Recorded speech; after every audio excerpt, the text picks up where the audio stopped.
Sino ba naman ang hindi makakilala kay Raymond Marasigan, ang drummer ng bandang Eraserheads? Siya din ang tao sa likod ng bandang Sandwich. Paano nga niya ba ito nabuo? Bakit umalis ng banda ang dati nilang bokalista na si Mark Abaya? Maraming salamat sa inyo mga kaalamats. Nasa 1,700 subs na tayo. Hindi man gaano kalaki ang channel, patuloy pa rin kayo sa pagsuporta. Maraming salamat mga kaalamats.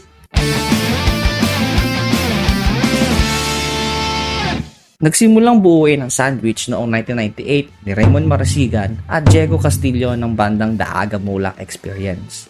Nanonood lang nun si Raymond sa gig nila Diego hanggang sa kausapin niya ito at sinabi na nais niyang bumuo ng banda na katulad sa tunog ng Weezer at Wales.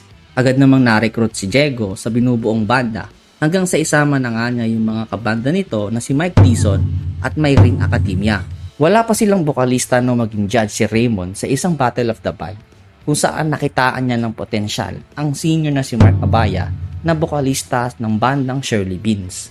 Dahil doon ay nag-jamming muna sila at kalaunan ay kinuhang bokalista na ng banda si Mark. Iba ang naging tugtugan ng Sandwich. Medyo naging mabigat at gritty ang tunog, ibang-iba sa nakasanayang tunog sa Eraserheads. Hindi naging hadlang ang gigs ng banda kahit busy pa that time si Raymond sa gig ng Eraserheads dahil may mga sessionista naman na pwedeng mag-fill sa banda. Ang banda ay binubuo ng 5 miyembro, si Mark Abaya sa vocals at rhythm guitars, Diego Castillo sa rhythm guitars, Raymond Marasigan sa backup vocals at lead guitar, Mayrin Academia sa bass, at Mike Dizon sa drums. 1999, unang inilabas ng banda ang kanilang unang album na Grip Stand Throw. Inalabas nila sa album na ito ang career single nilang Butterfly Carnival.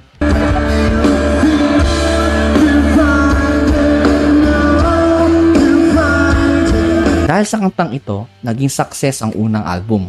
Nanalo sa 1999 NU Rock Awards banda bilang Album of the Year, Best New Artist, at Song of the Year naman ang Butterfly Carnival. 2 taon nang nakalipas, 2001, naglabas ang banda na ikalawang album na 4-track Mind. Ipinangalan ito sa 4-track recorder ni Mark na naglalaman ng mga demo. Ito ang pinaka-personal na album ni Mark. Sa album na ito, sumikat ang kantang Food for the Soul.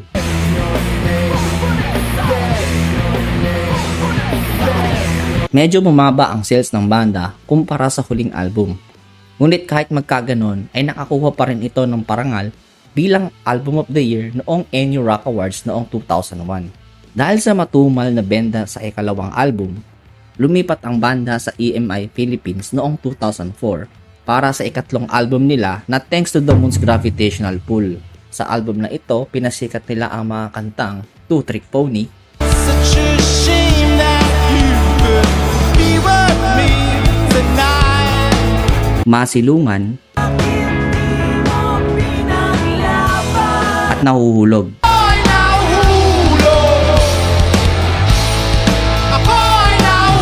Naging Producer of the Year ang album na ito. Ito na rin ang huling album na kasama si Mark sa banda. Bakit nga ba umalis si Mark sa banda? February 2005, no official na umalis si Mark sa banda. Ayon kay Mark, si Raymond ang nagsabi sa kanya na may mga bagay talaga na hindi fit sa banda. Kaya minungkahin nito na buuin na lang niya ang Shirley Beans na dati nitong banda. Paano magawa nito ang nais niya? Walang naging paalam si Mark sa banda dahil nung time na yon ay busy siya sa pagiging mix VJ at sa banda nitong Kwan. Wala man naging formal na pamamaalam si Mark sa banda, suportado ng banda ang naging decision nito at naiintindihan nila si Mark kaya napilitan silang mag-adjust ng lineup. Nung taon yun, inako ni Raymond ang pagiging bokalista at kinuha nila si Mong Alcaraz ng Chico Sai bilang lead guitarist ng banda. Housemate ni Diego si Mong at kada recording ng banda ay andun siya kaya madali na lang nakuha ni Mong ang mga kanta ng Sandwich. Maganda ang simula ng taon ng banda noong 2006 nung ma-release nila ang ikalimang album na Five on the Floor. Dito nabigyan ng commercial success ang banda. Sa album na ito, pinasikat nila ang mga kantang Walang Kadala-dala,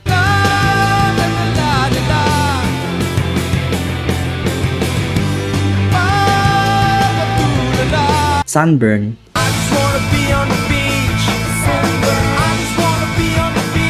DVDX, lahat ng hinahanap mo, lahat ay nandito.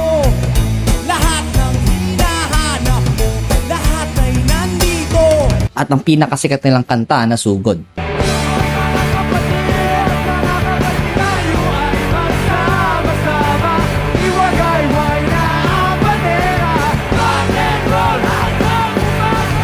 Naging kabi-kabila ang tagumpay ng banda at mga pakilala sa kanila.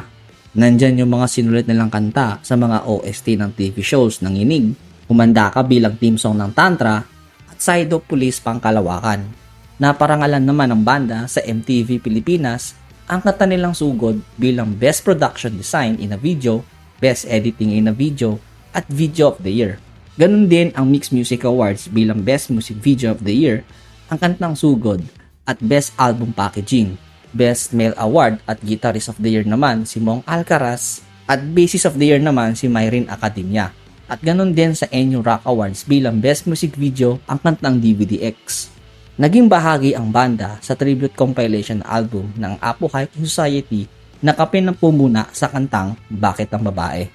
Bakit ang babae sa tagal ng pagsasama tila mas mahirap maintindihan? Sa tagumpay ng huling album, nilabas naman nila ang ikalimang studio album noong 2008, S-Mark the Spot. Sa album na ito, sumikat ang mga kantang Procrastinator, You can count on me. I'm gonna get it done before the night segues today. at Betamax. Wala pa nung mix, wala pa nung MTV, wala pa nung internet, wala pa nung iPod o MP3. Naging matagumpay ang album na ito at kabi-kabilang awards na naman ang natanggap ulit ng banda. Naging Best Live Act ang banda, Song of the Year ang Betamax, at Best Album Packaging ang ikalimang album nila. Itong taon din, nagdiwang ng 10th anniversary ang banda kasama ang dating bokalista na si Mark Abaya sa mga anniversary concerts nito. Napabilang na din sila sa Tadway First Five bilang isa sa mga kilalang banda ng bansa. 2010, na-release naman ang ika-6 na studio album na Contratiempo. Itong album ang kauna-unahan nilang pure Tagalog na mga kanta at dedicated song ito sa mga nasalanta ng Bagyong Ondoy. Isa sa mga singles sila ay Putik, Ibabaw ng bubong, nakita kong nagkunawang mundo. at Lakad. Maglakad sa araw, maglakad sa buwan. Naging favorite artist at favorite rock video ang kantang Lakad sa Mixed Music Awards. Nagkaroon din sila ng mga international gigs sa mga sumunod na taon. Nasundan pa ito noong 2013 sa ikapatinalang album na Fat Salt and Flame at ikawalong album naman noong 2015 na Debris. 2020 naman na Space bilang compilation album ng banda bilang paggunita ng anibersaryo ng banda sa nakalipas na 20 taon. Hanggang ngayon ay sobrang aktibo pa din ng banda. 2022, naglabas sila ng extended play na No Goodbyes na mayroong 4 na tracks. Ngayong taon, 2023, nagdiwang sila ng 25th anniversary nung maglabas sila ng single na Ibang Araw na Lang. Kung tanggapin, ayaw ko pang isipin. Nilabas naman nila ang kaabang-abang na vinyl release ng pinakauna nilang album na Grips Tantro. Maraming mga banda na kasabayan nila ang nagpapalit-palit ng miyembro o kaya nabuwag dahil sa hindi pagkakaintindihan. Pero ang bandang Sandwich, para sa kanila, sila ay isang pamilya at samahang walang katulad. Pagkakaibigang binuo ng mahabang panahon. Hindi man gaano kalaki ang fanbase ng banda, isa sila sa mga tumatak na banda sa mundo ng OPM. Banda ay meron ng 8 studio albums, 1 extended play, 2 compilation albums, 21 awards, at 22 music videos. Ikaw, Kaalamats, anong kanta ng Sandwich ang pinakapaborito mo maliban sa kantang Sugod? Share mo naman dyan sa ibaba at pupusuan natin yan. Uli, hanggang sa susunod na video natin mga Kaalamats.